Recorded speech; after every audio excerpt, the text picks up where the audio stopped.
कल की मीटिंग से ये तासुर पैदा हो रहा है कि नून लीग अब उस तलखी को कम करना चाहती है जो कि नवाज शरीफ की तकरीर के बाद पैदा हुई थी। और उस तकरीर के बाद हमने देखा कि ऐसा लग रहा था कि इदारों के दरमियान और नून लीग के दरमियान फासले बढ़ रहे हैं। तो कल क्या हिकमत अमली के तौर पर यह किया गया था कि एक मैसेज दिया जाए कि हम मुफाहमती सियासत कर रहे हैं, किसी किस्म की महाजराई नहीं चाहते? देखिए, जो कल की मीटिंग थी उसका बुनियादी मकसद तो शहबाज शरीफ साहब की वो प्रेजेंटेशन था जो मुल्क के सीनियर सहाफ़ियों के साथ उन्होंने की कि जिस तरीके से मुस्लिम लीग नून की और कायदीन की किरदार कुशी की जा रही है और बिलखसूस उनको नैब कोशिश कर रहा है कि गिलगित बल्तिस्तान के इंतखाबी मुहिम में मुस्लिम लीग नून को गैर फाल करने के लिए गिरफ्तार किया जाए। और इसी तरह पंजाब के अंदर जो वो बल्दियाती इदारों में धांधली करना चाहते हैं हुकूमत की तरफ से, उसमें भी मुस्लिम लीग नून को गैर फाल किया जाए। तो उन्होंने एक बड़ी तफसीली प्रेजेंटेशन दी कि किस तरह उनके दौर में 1000 अरब रुपए जो बड़े बड़े प्रोजेक्ट्स थे उनकी प्रोक्योरमेंट में हुकूमत पंजाब ने बचाए। और वो बचत जो थी वो ऐसी थी कि जो कवायद और जवाबित के तहत कोई लाजमी नहीं थी, यानी कि जो लोएस्ट बिड्स थी उनके अंदर मजीद कटौती करवाई गई। अगर वो ऐसा ना करते तब भी कानूनी तौर पर हक बजानिब होते। लेकिन उस मौके पर फिर सहाफ़ियों ने जो मुख्तलिफ सवालात किए उनका भी उन्होंने जवाब दिया। जी। लिहाजा बुनियादी मकसद उस प्रेजेंटेशन का शहबाज शरीफ साहब का उनकी हुकूमत के दौर में जो 1000 अरब बचत की गई उसके बारे में आगाह करना था। जी जी बिल्कुल, मैं उसी तरफ आ रहा था जो इसका सियासी पहलू था जिसमें सहाफ़ियों ने वहाँ पर सवाल किए। उसमें एक मुख्तलिफ बॉडी लैंग्वेज भी नजर आई, कल माहौल डिफरेंट था और जो लफ्ज़ों को चुनाव था वो भी नवाज शरीफ साहब की तकरीर से बड़ा मुख्तलिफ था। कल कंसल्टेशन की बात की शहबाज शरीफ साहब ने कि मैं मुफाहमत की सियासत करता हूँ, मैं मिडिल ग्राउंड ढूंढता हूँ। तो क्या इसी स्ट्रेटजी के तहत अब आप अपने हदफ तक पहुंचने की कोशिश करेंगे? क्योंकि बज़ाहिर आप लोग ये कहते हैं कि नवाज शरीफ और शहबाज शरीफ का हदफ तो एक ही है कि आइन और कानून की बालादस्ती होनी चाहिए, लेकिन तरीक़ेकार माजी में भी मुख्तलिफ रहा है। तो क्या अब मुफाहमत, कॉम्प्रोमाइज और मिडिल ग्राउंड के जरिए आप अपने हदफ तक पहुंचेंगे? जी, पाकिस्तान मुस्लिम लीग नून के अंदर ना कोई नजरियाती इख्तलाफ है, ना कोई पॉलिटिकल स्प्लिट है। असल बात यह है कि हम सबको एक कौमी बहरान का सामना है। और मैंने उस मजलिस में अपने तौर पे ये सवाल भी उठाया था कि जब मैं पहली दफ़ा MNA बना, 35 साल उम्र थी, मेरे जेट ब्लैक बाल थे, और आज मैं 62 साल का हूँ, 5 दफ़ा मुंतखब हो चुका हूँ, बाल सफ़ेद हो गए हैं। और मेरी नस्ल के सब लोग ये पूछते हैं, जब हमारे जवान बच्चे हमसे ये पूछते हैं कि आपने 30-30 साल लगाए हैं, बताइए क्या जमहूरियत मजबूत हुई है, क्या रूल ऑफ लॉ मजबूत हुआ है, क्या कॉन्स्टिट्यूशनलिज्म में हम आगे बढ़े हैं, क्या हम आज़ाद मुनसिफाना इंतखाबात इस मुल्क के अंदर कभी देख सकेंगे?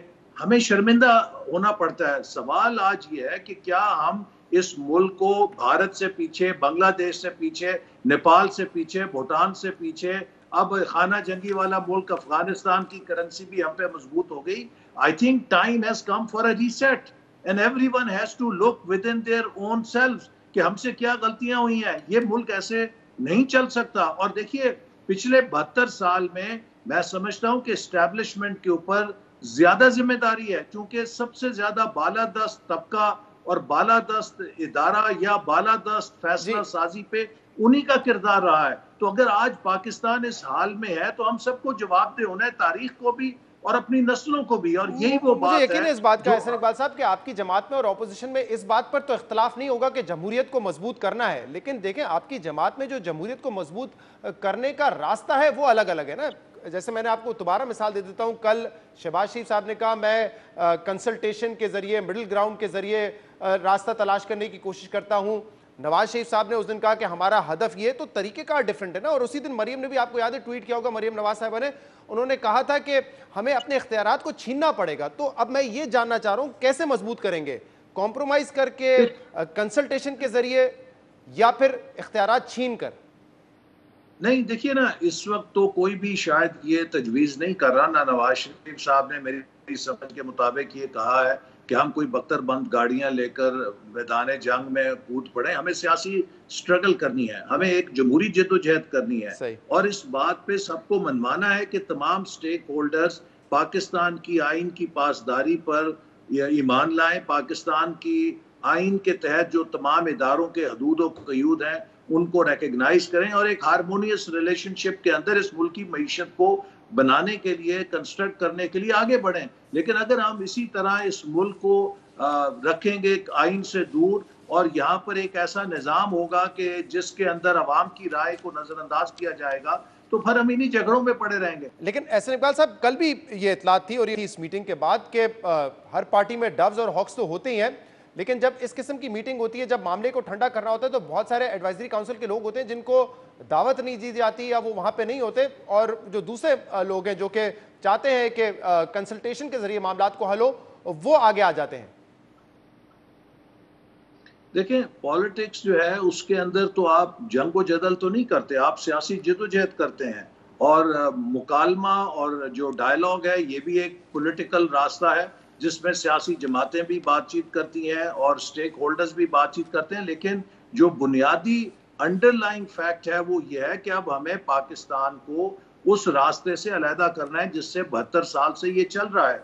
यहाँ पे आइन की बालादस्ती यकीनी बनानी है, यहाँ पर अदलिया की आज़ादी यकीनी बनानी है, और जमहूरी अमल की ट्रांसपेरेंसी को यकीनी बनाना है कि उसमें किसी किस्म की मुदाखलत नहीं होगी। जी, लेकिन एहसन इकबाल साहब, देखना ये भी है ना कि एक कंफ्यूज तासुर तो मिलता है, आप माने या ना माने, लेकिन ये दो पॉलिसी PMLN के अंदर मौजूद है, इस वजह से आपकी पार्टी को नुकसान भी हुआ है। मैं मिसाल दे देता हूँ कि जब शहबाज शरीफ साहब ने एयरपोर्ट जाना था, वो वहाँ पहुँच नहीं सके।